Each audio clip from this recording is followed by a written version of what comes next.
아마 내년에도 또 선교를 가게 될 겁니다. 올 여름에는 국내 선교를 가게 될 것이고 또 내년에는 해외 선교를 가게 되겠죠. 근데 이번에는 해외 선교를 갈 때 참 어려웠어요. 사실은 처음에 인원이 잘 모아지지 않았고 그래서 가야 할지 말아야 할지를 굉장히 많이 고민했었습니다. 그런데 그런 고민 속에서도 가게 됐을 때 경험하고 얻게 된 것이 너무나 컸어요. 그래서 저는 여러분들이 기회가 있을 때 여러분이 조금 헌신하고 여러분이 마음을 정하시고 해외 선교와 국내 선교에 동참하셔서 여러분들이 성장하고 또 여러분들 때문에 많은 사람들이 회복되는 그런 은혜들을 좀 경험하시고 누리는 여러분 될 수 있기를 굉장히 축복합니다. 우리 옆분들에게 좀 이렇게 인사할게요. 내년에는 올해는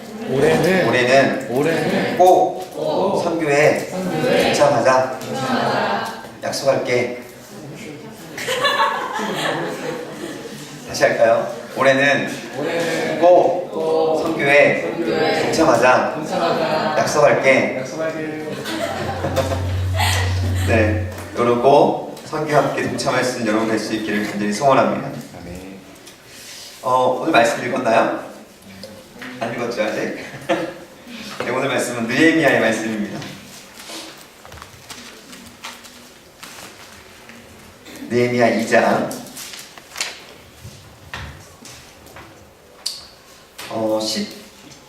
11절로 20절까지의 말씀을 같이 읽겠습니다. 제가 한 절, 여러분들 한 절 교독하도록 할게요. 내가 예루살렘에 이르러 머무른 지 사흘 만에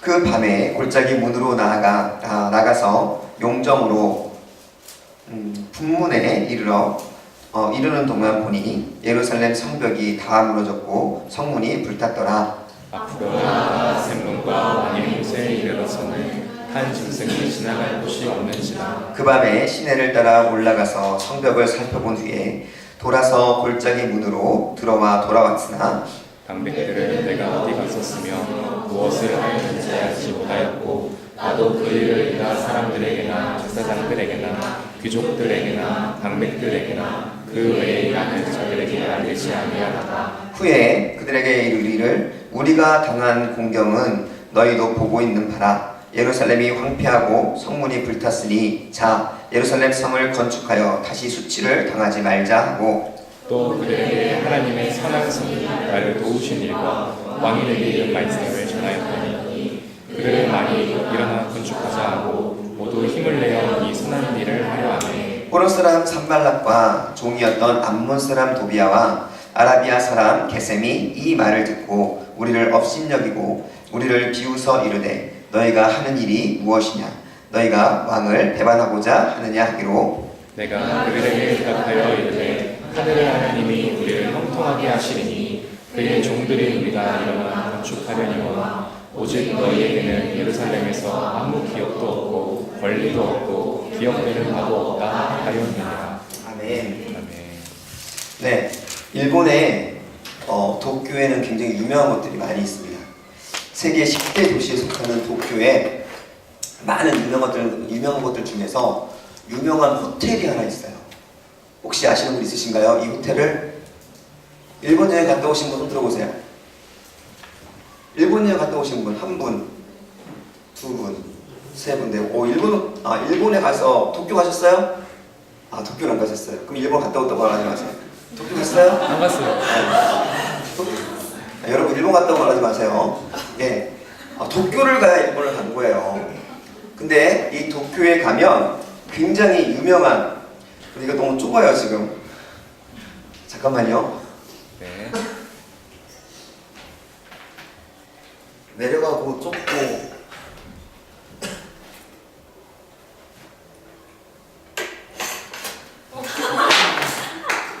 목사님 뽑았어요.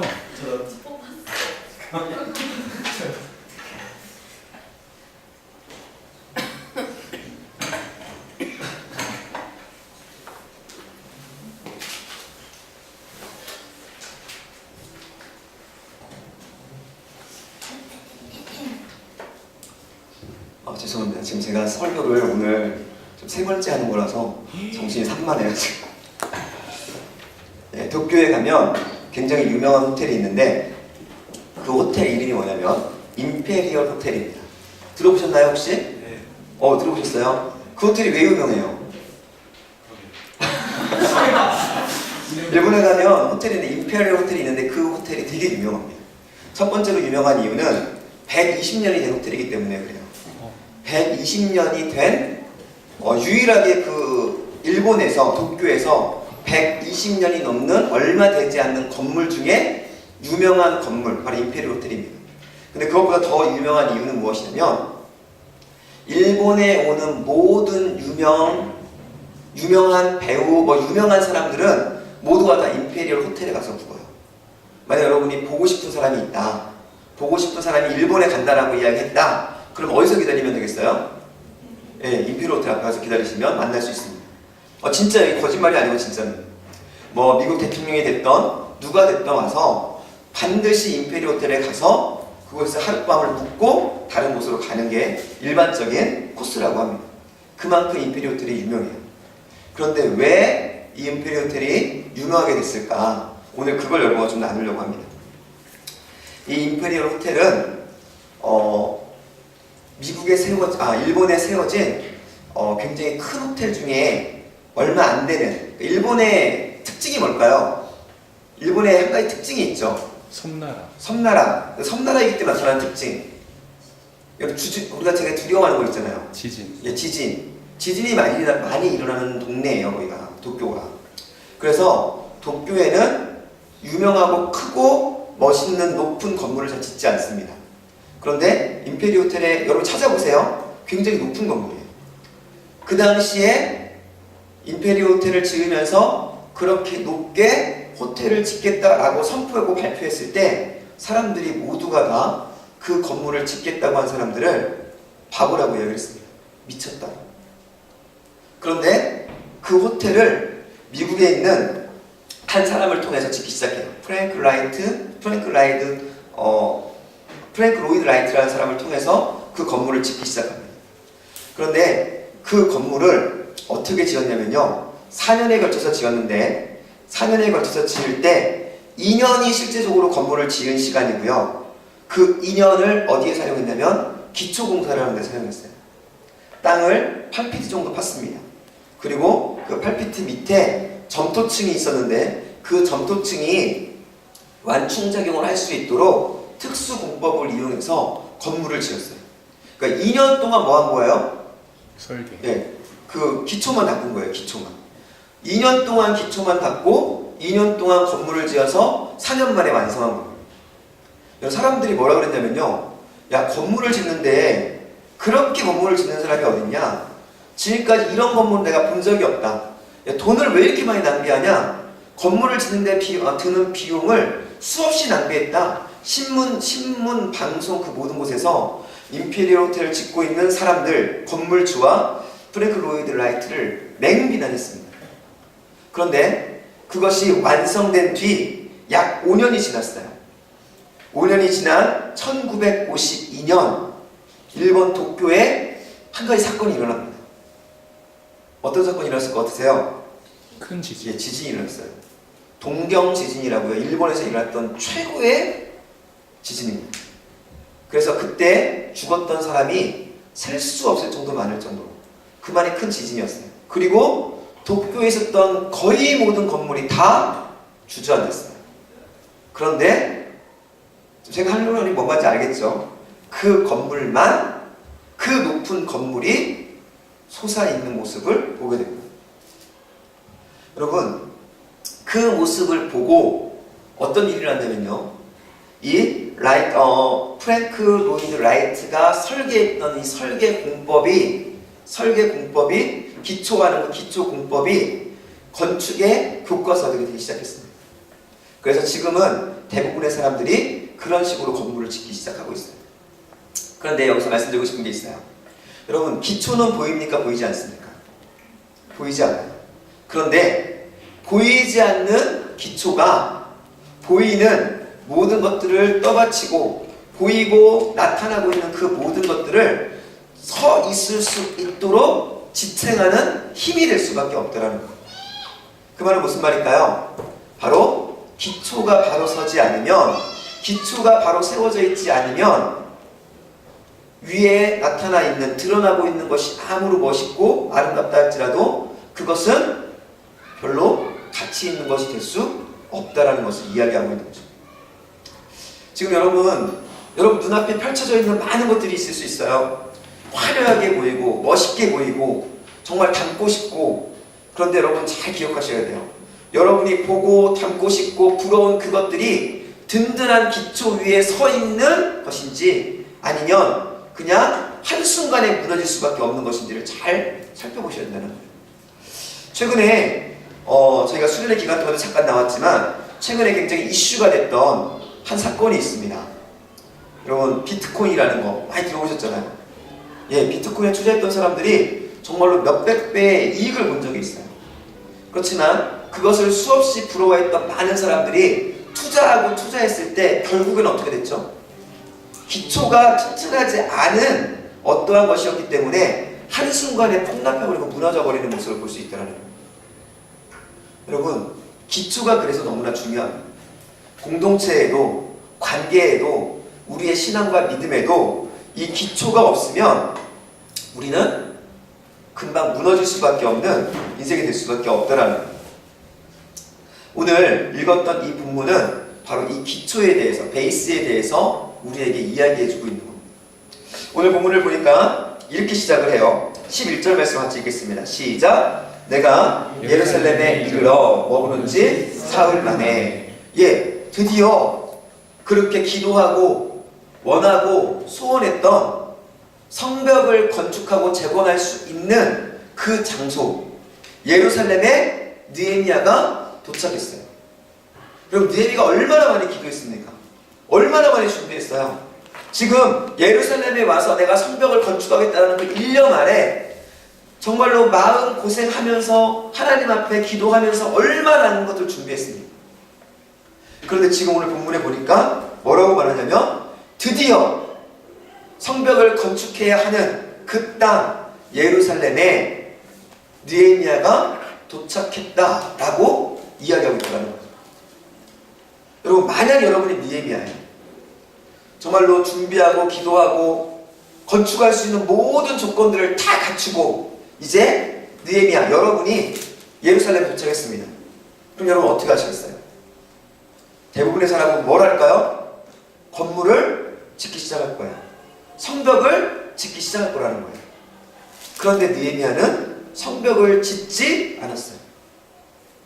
꿈꾸었던, 정말 그곳에서 눈물 뿌리면서 마음 아파하면서 그리고 그렸던 꿈을 이룰 수 있는 순간이 되었음에도 불구하고 느헤미야는 바로 건물, 바로 성벽을 짓기 위해서 도전하고 시도했던 것이 아니라 다른 일들을 하기 시작했다는 거예요.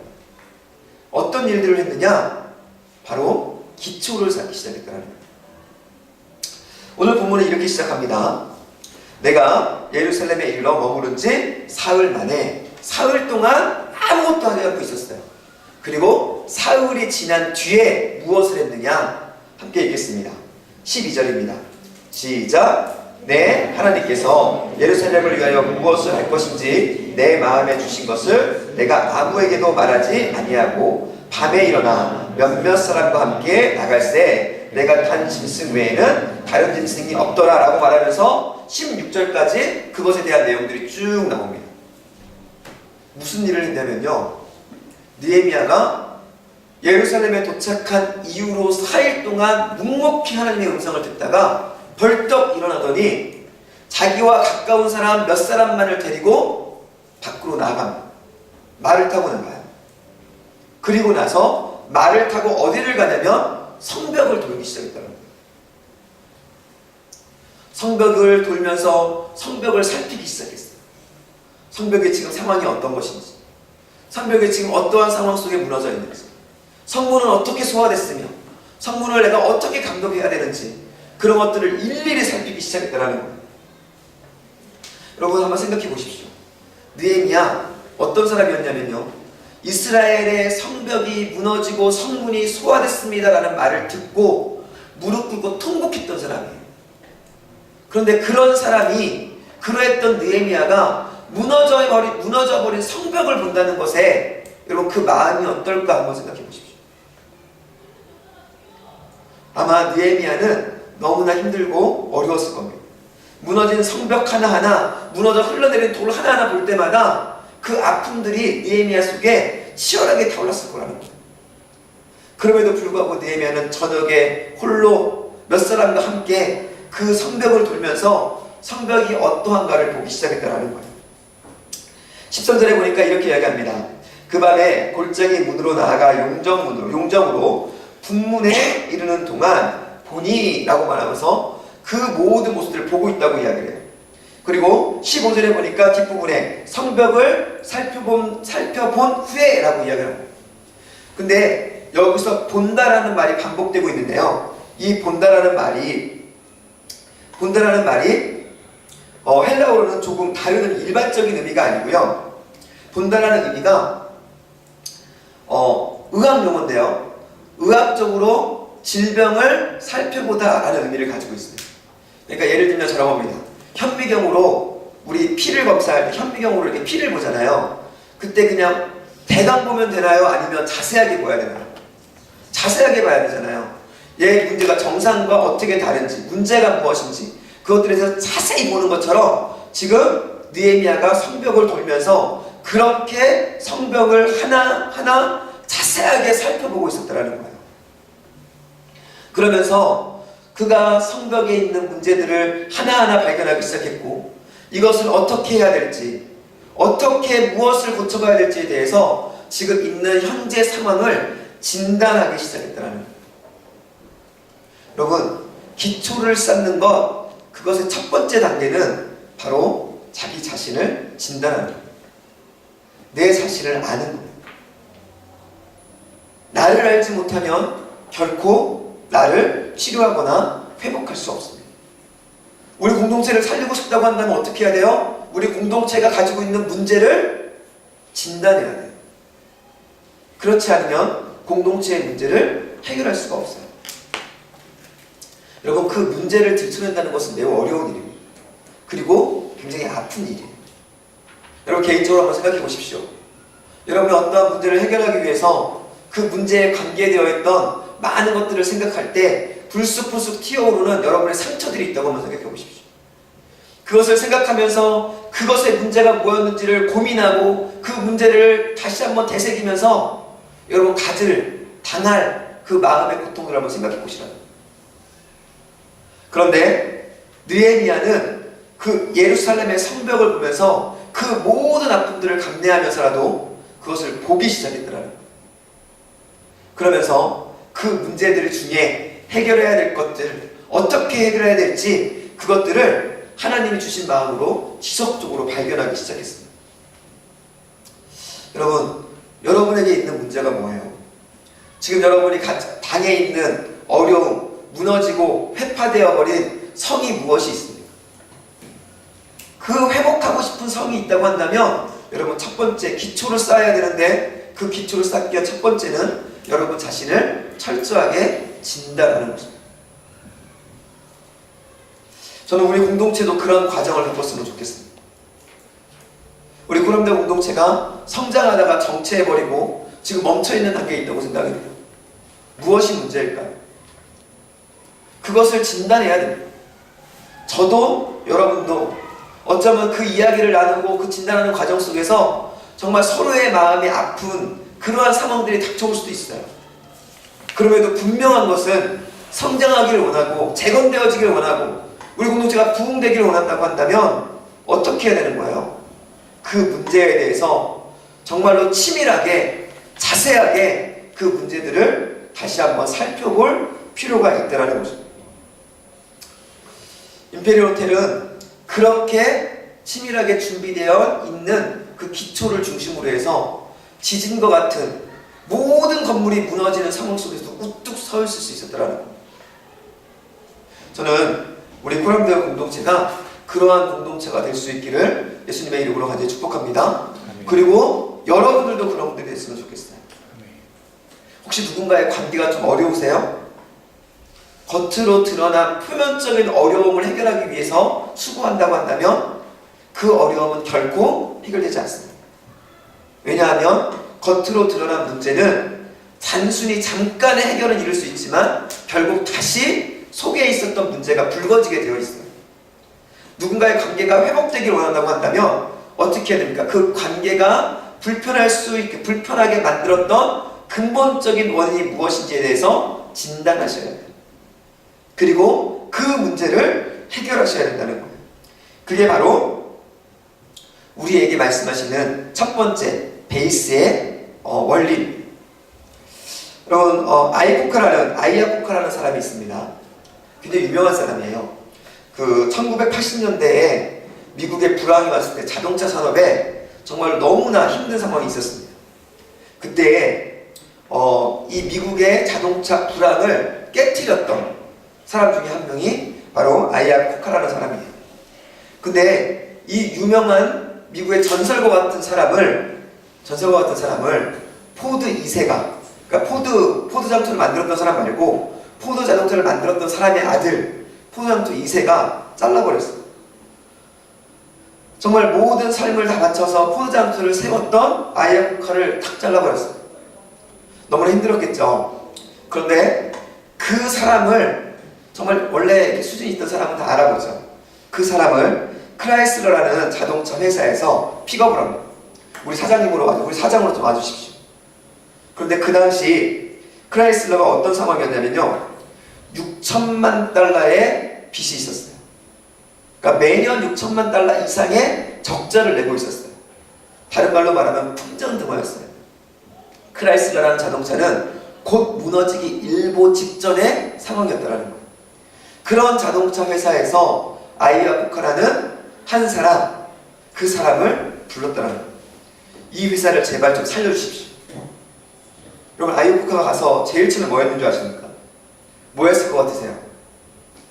자, 답을 말씀드렸잖아요. 다. 뭐 했을 것 같으세요? 예, 진단을 하기 시작했어요. 어떤 질문을 했으면 이 질문을 했어요.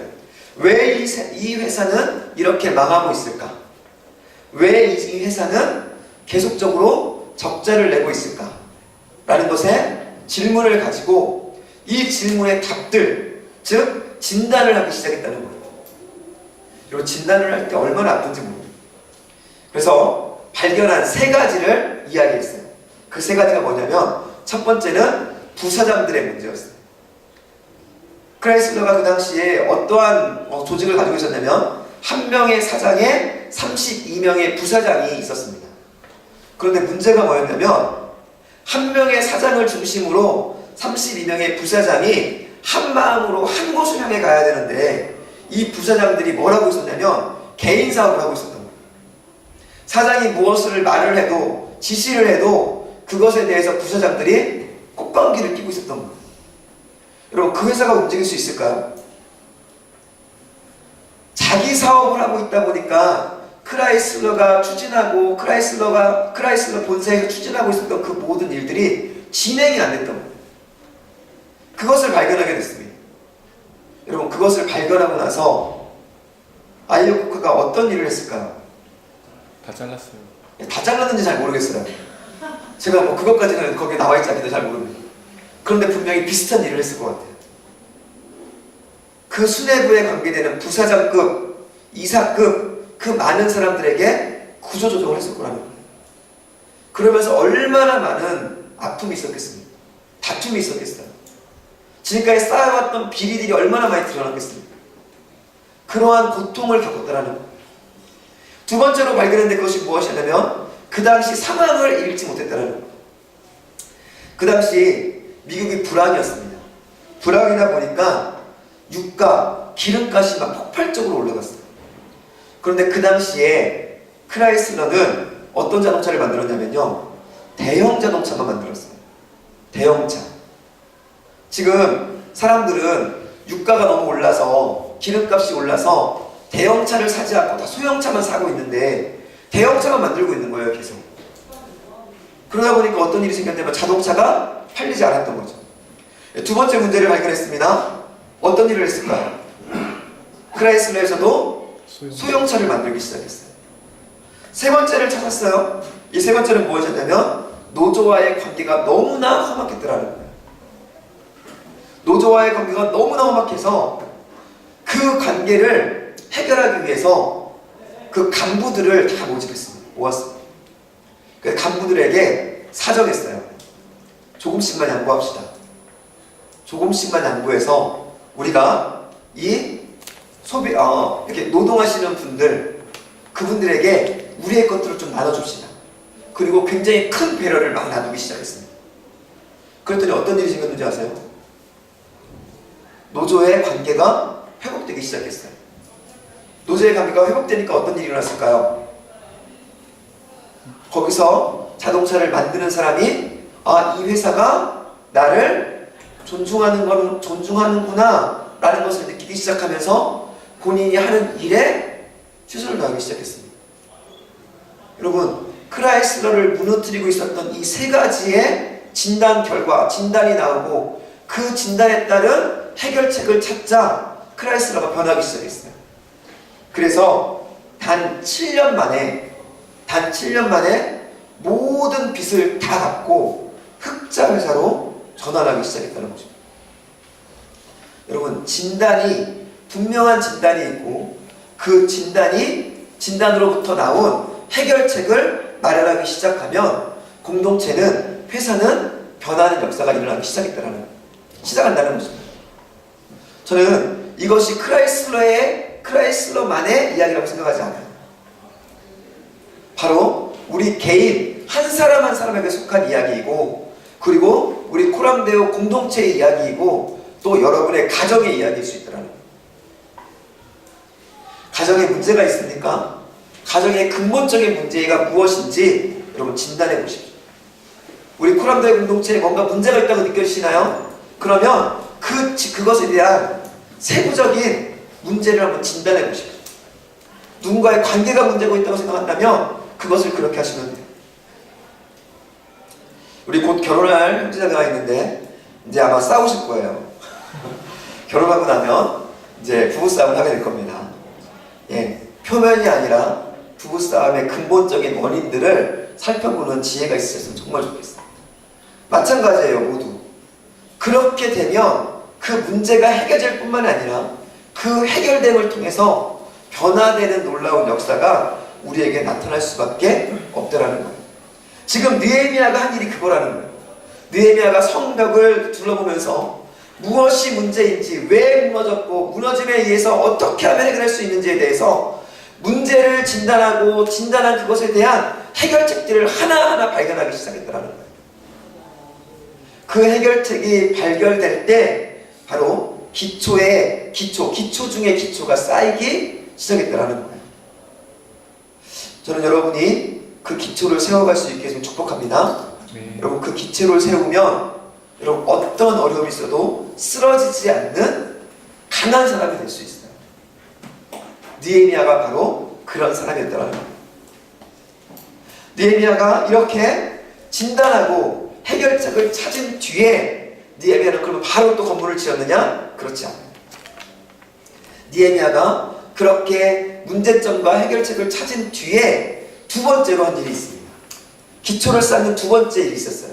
그것이 무엇이냐면 바로 17절 말씀입니다. 같이 읽습니다. 시작. 후에 그들에게 이르기를 우리가 당한 공경을 너희도 보고 있는 바라. 여기까지만 읽을게요. 그리고 20절 말씀이 있습니다. 시작. 내가 그들에게 대답하여 이르되 하늘의 하나님이 우리를 형통하게 하시리니 쭉쭉 이야기되죠. 여기 동일하게 나오는 말이 있습니다. 어떤 말이 동일하게 나왔을까요? 지금 읽은 두 구절에서 동일하게 나온 말이 있어요. 어떤 말이 동일하게 나왔어요? 우리라는 말이 나왔어요. 우리. 여기에서 이렇게 이야기하지 않았어요. 그들에게 이르기를 너희가 당한 고난과 너희가 흘린 눈물과 너희가 당했던 그 아픔들을 내가 안다라고 이야기하지 않았어요. 뭐라고 이야기했습니까? 우리가 당한 고통들을 내가 안다고 이야기했어요. 이 말을 좀 다른 말로 이야기하면 이해갑니다. 다른 말로 이야기하면 이거예요. 너가 눈물을 흘릴 때 나도 울었고, 너가 아플 때 나도 아파했고, 너가 힘들어할 때 나도 힘들었다고 이야기를 하거든요. 우리라는 겁니다. 지금 이 시간 느헤미야가 한 일은 무엇이냐면 그곳에 머물고 있었던 그 모든 사람들의 마음을 사고 있는 거예요. 여러분, 제가 느헤미야를 처음 이야기하면서 여러분에게 드렸던 말씀들이 있어요. 그 당시 예루살렘에 거하고 있었던 사람들의 상태에 대해서 제가 말씀드린 적이 있어요. 에스라 때 이미 성벽을 재건하기 위해 시도했던 적이 있다고 말씀드렸어요. 그런데 그때 어떻게 됐다고요? 실패했다고요. 수르바벨 시대에 성전이 완성되어지면 무엇인가 놀라운 사건이 일어날 거라고 생각했는데 실패했어요.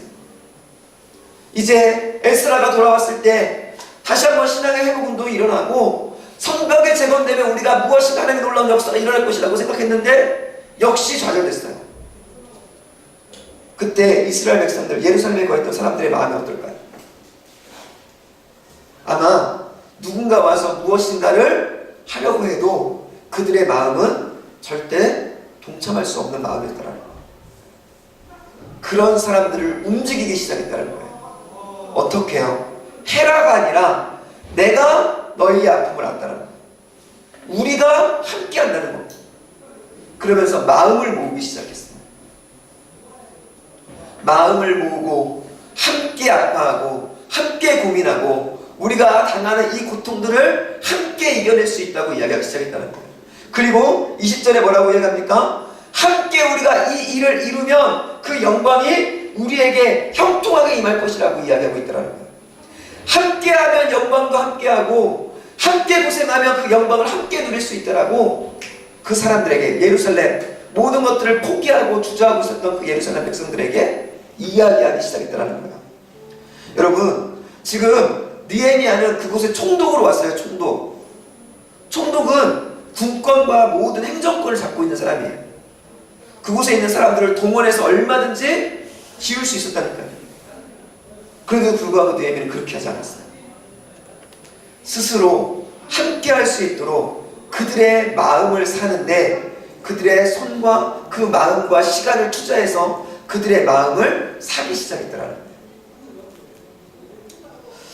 이것이 바로 느헤미야가 쌓았던 두 번째 기초의 작업이었습니다. 제가 여러분의 마음을 잘 사고 있는지 잘 모르겠어요. 우리 팀장들이, 각 팀들이 있는데 팀장들이 여러분의 마음을 잘 사고 있는지 잘 모르겠습니다. 만약 제가 여러분의 마음을 잘 사고 있지 못하고 한다면 저의 잘못이겠죠. 하지만 저도 더 노력할 겁니다. 그리고 팀장들이 여러분의 마음을 사고 있지 못하고 한다면 우리 팀장들의 잘못입니다. 하지만 팀장들 더 아마 노력할 것 같습니다. 그렇다고 한다면 전 여러분들이 그 노력들을 인정하고 전 여러분들도 함께하는 그런 은혜가 있었기를 예수를 축복합니다. 저희는 여러분의 마음을 사기 위해서 더욱 노력하고 좀 전에 말씀드렸던 크라이슬러의 그 노동자들처럼 여러분들은 그러한 마음이 느껴질 때 더 많은 것을 요구하는 것이 아니라 그것들을 통해서 내가 다시 한번 일하겠다는 마음으로 그 부르심, 그 초청에 임할 때 기초가 세워지고 그리고 그 기초 안에 하나님의 역사가 이루어지는 능력이 나타나기 시작할 것이라는 거예요. 저는 우리 공동체가, 우리 코럼데오 공동체가 그러한 공동체가 될 수 있기를 예수님의 이름으로 축복합니다. 저도 여러분의 마음을 사고 여러분 각자도 서로의 마음을 사고 우리가 하나라는 사실, 우리라는 사실을 기억하면서 우리가 기초를 쌓는 작업을 이루어갈 수 있기를 예수님의 이름으로 축복합니다. 우리 옆 사람이 좀 이렇게 인사했으면 좋겠습니다. 우리는 하나입니다. 여러분 정말로 그 말이 입술로 고백되는 그냥 말이 아니라 여러분의 중심으로부터 나오는 여러분의 고백이 될 수 있었으면 정말 좋겠어요. 이 두 번째 기초를 쌓고 난 뒤에 마지막으로 느헤미야가 한 말이 있습니다.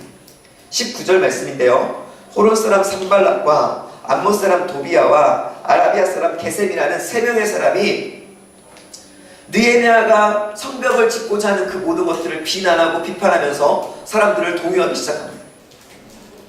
그때 그들을 배제하고 그들을 물리치는 방법이 나오는데요. 우리가 끝부분을 좀 읽겠습니다. 19절 마지막 부분이에요. 죄송합니다. 20절 마지막 부분이에요. 오직 너희에게 이렇게 읽겠습니다. 밑에서 세 번째 줄 좀 되는 것 같은데요.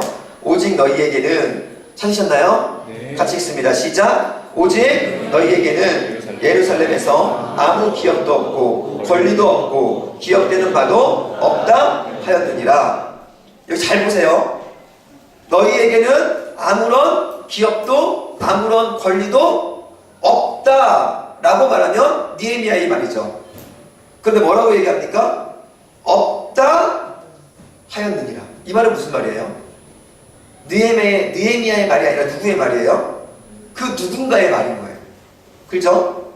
근데 그 누군가의 말이 누구의 말일까요? 신명기와 여호수아에 나오는 하나님의 말씀이에요. 암몬 자손을 향해서 이스라엘 백성들이 출애굽으로 나아갈 때 이스라엘 백성들을 맞이하지 않음으로 인해서 너희들은 결코 하나님의 성에 영원토록 들어오지 못할 것이라는 하나님의 말씀이 선포되었어요. 그 말씀을 이곳에 적용해서 너희들에게는 아무것도 없다라는 기준을 세운 거예요. 기준. 누구의 기준이요? 하나님의 말씀의 기준. 저는 이 말씀을 준비하면서 어제, 그제 들었던 수련회 때의 그 말씀이 생각났어요. 여러분, 틀 기억나시나요? 틀? 예, 우리가 중독을 이야기하면서 중독을 이야기할 때 그 중독의 틀을 깨기 위해서는 중독의 틀을 깰 수 있는 더 강한 틀이 있어야 그것들을 깰 수 있습니다라고 말씀드린 적이 있어요. 우리가 기준을 잡아야 된다는 거예요. 그런데 그 기준이 나의 것이어서는 안 됩니다. 그 기준이 무엇이냐면 하나님의 말씀에 합당한 기준으로 우리가 그 기준을 세워갈 때 그때 베이스 하나님의 역사가 이루어지는 기준들이 세워지기 시작하고 그 놀라운 역사들이 나타나기 시작한다는 거예요. 지금 빨리 끝내라고 뒤에서 막 왔다 갔다 하고 있어요. 지금. 여러분, 저는 우리 안에 이런 놀라운 역사들이 다시 한번 일어날 수 있기를 원합니다. 아멘. 여러분, 느헤미야 마지막 부분에 가면 갈수록 놀라운 역사들이 막 일어나거든요. 성벽이 재건되어지고 재건된 성벽 안에 거한 사람들이 하나님의 말씀과 능력 안에서 영이 회복되어지고 그들의 소망이 회복되어지고 하나님의 나라를 꿈꾸는 놀라운 역사들이 막 일어나기 시작해요. 저는 우리 공동체가 그런 역사를 경험할 수 있기를 축복합니다. 아멘. 그런데 그러기 위해서 필요한 게 무엇이냐면 바로 꿈을 가지고 느헤미야처럼 일어난 한 사람 한 사람이 필요하고요. 그리고 그 사람이 기초를 세워서 그 기초 안에 함께하는 공동체의 사람들이 필요하다는 거예요. 그 사람들이 함께 했을 때 이 뒷부분에 나오죠. 이제 나오게 되는데 성벽을 건축할 때 한 사람이 건축한 것이 아니라 각각의 위치를 감동받았던 사람들이 나와서 성벽을 건축하기 시작합니다.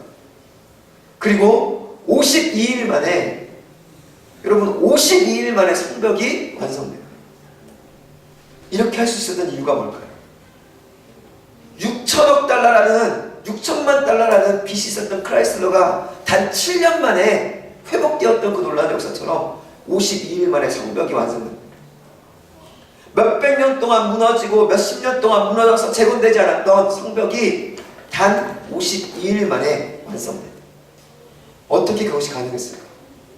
바로 기초가 완성되었을 때 가능했다는 거예요. 저는 우리 공동체가 이 기초를 세워갈 수 있길 축복합니다. 만약 이 기초를 세울 수만 있다고 한다면 이 든든한 기초를 세울 수 있고 우리가 그 위에 설 수만 있다고 한다면 우리 공동체는 놀라운 부흥을 다시 경험할 수 있을 겁니다. 저는 우리 호남대어 공동체가 그런 놀라운 역사를 회복하고 경험할 수 있는 은혜의 공동체가 될 수 있기를 원하고요.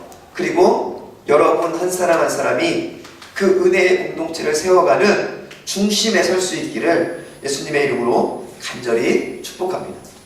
우리 옆 사람의 마지막으로 이렇게 인사하겠습니다. 기초를 든든히 쌓읍시다. 든든히 싸웁시다. 그리고 다시 한번 인사할게요. 바로 당신이 바로 너가 기초를 쌓는 주역이다. 여러분 우리 함께 저도 여러분도 우리가 함께 우리예요. 우리 여러분이 아니고 우리가 함께 우리 공동체의 기초를 다시 한번 쌓을 수 있기를 예수님을 축복합니다. 아멘. 그래서 여러분도 하나님을 경험하고 저도 하나님을 경험하고 여러분도 하나님의 놀라운 부흥을 경험하고 저도 하나님의 부흥을 경험하고 우리 모두가 그 하나님의 부흥 안에서 기뻐 춤추는 놀라운 역사가 나타날 수 있기를 예수님의 이름으로 간절히 축복합니다. 이제 제가 기도하겠습니다. 사랑과 은혜가 충만하신 하나님, 오늘 말씀을 듣고 하나님의 놀라운 사랑 앞에 무릎 꿇습니다. 느헤미야는 모든 조건들이 갖춰졌음에도 불구하고 바로 그 일을 시작한 것이 아니라 기초를 놓는 작업들을 했습니다. 하나님, 그 일이 힘들고 어렵고 때로는 내 마음을 송곳으로 찌르는 것처럼 아픈 상황이라 할지라도 그 과정을 거치지 않으면 결코 그 건물은 견고하게 쓸 수 없음을 알게 되었습니다. 이제 나 개인적으로도 내 비전을 이루고 내 사명을 이루어가는데도, 우리 가정을 세워가는데도, 우리 공동체를 세워가는데도 이 과정을 지키고 이 과정을 거쳐나갈 수 있도록, 그래서 아버지 어떠한 상황 속에도 흔들리지 않는 놀라운 역사가 경험될 수 있도록 하나님 도우시고 축복하여 주시옵소서. 우리 공동체가 그러한 공동체가 될 수 있도록 인도하여 주시옵소서. 예수님의 이름으로 축복하며 기도하였습니다. 아멘.